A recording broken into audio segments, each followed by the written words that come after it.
Welcome back to Our Vision, Our Future. Excuse me, I think I see somebody in the audience that I know. Yeah, I do. Trip.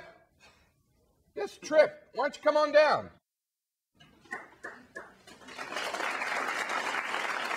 Hey, yo, Trip. How you doing? Good, how you doing? All right. Good. Now, Trip lives down the block from me, and there is something that he just loves to talk about.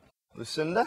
No, not your girlfriend, Trip. What's the other thing that you're passionate about? Something that affects everybody in this audience. You mean taxes? Yes. Right. Well, I started my own company, so I've gotten quite an education on taxes. What's your industry, Trip? You know, media, film, video, music. Started my own record label for my band, and I dabble in satellite distribution. Actually, seeing you up close, Jennifer, you would be perfect for a part in a new screenplay I just acquired. Let's stay on track here, Trip. Okay. So you're saying that your company's profits are taxed so heavily you can't make a living? Look, Jennifer, I pay too much in taxes. Don't we all? Yeah. The truth be told, my business is yet to generate a profit. I'm on a long-term plan. See, when my grandfather died, he left me $300 million in a trust fund that pays $30 million a year over 10 years.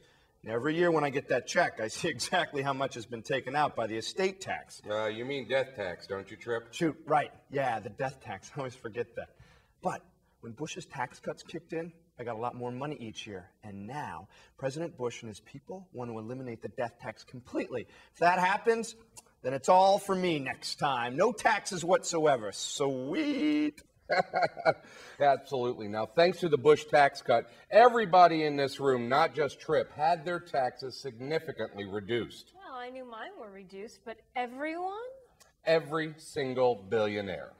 By the way, dude, should I even be here? I'm not a billionaire. I'm a centimillionaire. Oh, yeah, I know, but your dad's a billionaire, so if we get what we want for our future, you will be too. In fact, speak of the devil, why don't we bring your dad on down now? Ladies and gentlemen, please welcome Matthew Van Gelder.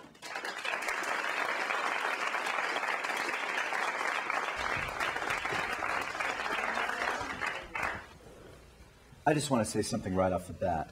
When I give Trip money, I have to pay gift tax on it, and that's not right. It's a gift from a father to a son. Why should it be taxed? Wait a minute. Trip gets $30 million a year from his grandfather's estate, and you give him more money? Listen, Trip's business acumen is still developing. He's just starting out, so he burns through a lot of cash. And have you seen his girlfriend's jewelry? That's expensive stuff. Come on, Dad, let me keep a few secrets. Sorry, Trip. I'm a straight talker. That's why I'm worth $2.7 billion. And someday I want that $2.7 billion to be yours. All of it. Wow, Trip, you still going to be my buddy then? You still going to come over for the BBQs? The point is that we billionaires deserve to keep all of our money because we know what to do with it. The have-nots don't have any money because they have no idea what to do with it. Not me. I've got big plans for my money. Media mogul.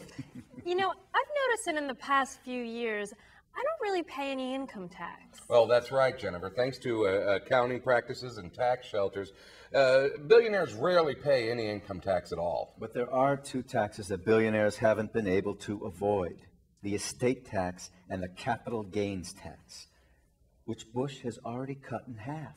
And with 4 more years, he'll eliminate it completely, just like the estate tax. You mean death tax, Dad? Thanks, kiddo.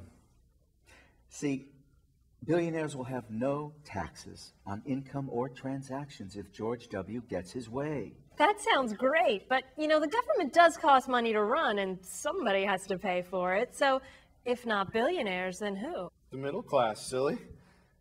Bush's tax plan is simple. The haves should become the have-mores because we know how to make our money work for us, right, Dad? Exactly.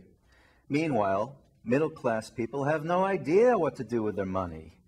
The government needs to tax them heavily to make sure that some of their money is spent wisely. So more and more of the tax burden is being borne by the middle class. Some of them may be watching. Well, that's what's so cool about Social Security taxes. They pay for way more than Social Security, and you don't have to pay 1 cent more after the first $90,000 you make in a year. It may sound crazy, but if you make $90 million a year, You pay exactly the same amount of Social Security tax as someone who makes $90,000 a year. Crazy. It sounds wonderful. Hey, that's what I call win-win-win for billionaires. I hate to be a party pooper, but John Kerry has made it part of his platform to take back the billionaire tax cuts. And he wants us to go back to the Stone Age and make billionaires pay income tax. That's why I'm a billionaire for Bush. You should be too, Jennifer. I'm serious about that part in the screenplay. We'll be right back.